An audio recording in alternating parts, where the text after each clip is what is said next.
যশোর ৪ আসনের জনগণকে নিয়ে কেমন সংসদ সদস্য চাই শীর্ষক মতবিনিময় সভা ও উঠান বৈঠক অনুষ্ঠিত হয়েছে। প্রধান অতিথি নূরে আলম সিদ্দিকী সোহাগ বলেন, বিএনপি আগামী নির্বাচনে সৎ, যোগ্য ও ক্লিন ইমেজের নেতাদের মনোনয়ন দেবে। তিনি আরও বলেন, বিতর্কিত বা চাঁদাবাজ বা ঋণখেলাপি এবং সরকারি বরাদ্দের টাকা মেরে খাওয়া নেতাদের মনোনয়ন দেওয়া হবে না। বিস্তারিত থাকছে শহীদুল ইসলামের প্রতিবেদনে। যশোর ৪ আসনের দরাজহাট ইউনিয়নের পুকুরিয়া গ্রামে কেমন সংসদ সদস্য চাই শীর্ষক মতবিনিময় সভা ও উঠান বৈঠক অনুষ্ঠিত হয়েছে। প্রধান অতিথি হিসেবে বক্তব্য দেন বাংলাদেশ সুপ্রিম কোর্টের সহকারী অ্যাটর্নি জেনারেল এবং বিএনপির মনোনয়ন প্রত্যাশী নূরে আলম সিদ্দিকী সোহাগ।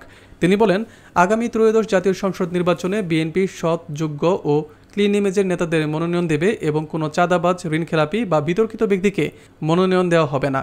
এছাড়া সরকারি বরাদ্দের টাকা মেরে খাওয়া নেতাকে জনগণ সংসদ সদস্য হিসেবে চায় না।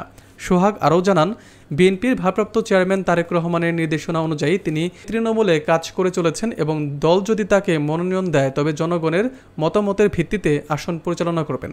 সভায় স্থানীয় নেতারা যেমন আবু মুসা, মুস্তাফিজুর রহমান, তৌহিদুর রহমান মিঠু, বুলবুল আহমেদ, শোয়েব হোসেন, মনিরুল বিশ্বাস, বাবুল আক্তার এবং যুবদল নেতা জাকির হাসান সহ বিভিন্ন শ্রেণী পেশার মানুষ উপস্থিত ছিলেন। মতবিনিময় সভার মাধ্যমে স্থানীয় জনগণ তাদের প্রত্যাশা ব্যক্ত করেছেন যে নির্বাচিত সংসদ সদস্যকে সততা, যোগ্যতা ও জনকল্যাণমুখী মনোভাব প্রদর্শন করতে হবে। সাংবাদিকবৃন্দ সকলকে আমার ব্যক্তিগত পক্ষ থেকে এবং বিএনপি ভারপ্রাপ্ত চেয়ারম্যান জনাব তারেক রহমানের পক্ষ থেকে শুভেচ্ছা অভিনন্দন জানাচ্ছি।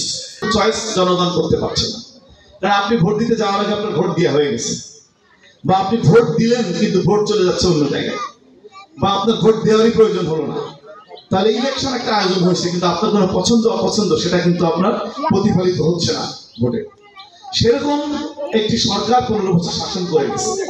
সেই সরকারের যারা এমপি চেয়ারম্যান ছিল তারা বাংলাদেশের জনগণের উপরে একটা জগদ্দল পাথরের মতো চেপে বসেছিল এবং আপনাদেরকে কুড়ে কুড়ে খেয়েছে, জনগণকে কুড়ে কুড়ে খেয়েছে। রাস্তাঘাট, খালবাট, ব্রিজ, স্কুল, কলেজ, মাদ্রাসা, হাট বাজার সব খেয়ে ফেলেছে। তার প্রমাণ আপনি দেখেন, একটা সরকার ধারাবাহিকভাবে ছিল, সেই সরকার তাহলে এত কোটি কোটি টাকার উন্নয়ন করছে, হাজার হাজার কোটি টাকা, অথচ এই রাস্তাটা দিয়ে দেখেন, রাস্তা দিয়ে যাওয়া যাচ্ছে।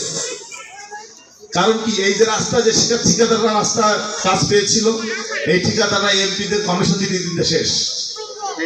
5 কোটি টাকা কাজ হলে যদি 3 কোটি টাকা দিয়ে লাগে ঘুষ কমিশন, তাহলে কাজ করবে কি? তো এইভাবে করে আপনার এই ধরনের সংসদ সদস্যরা ইতিপূর্বে দেশ পরিচালনা করেছে।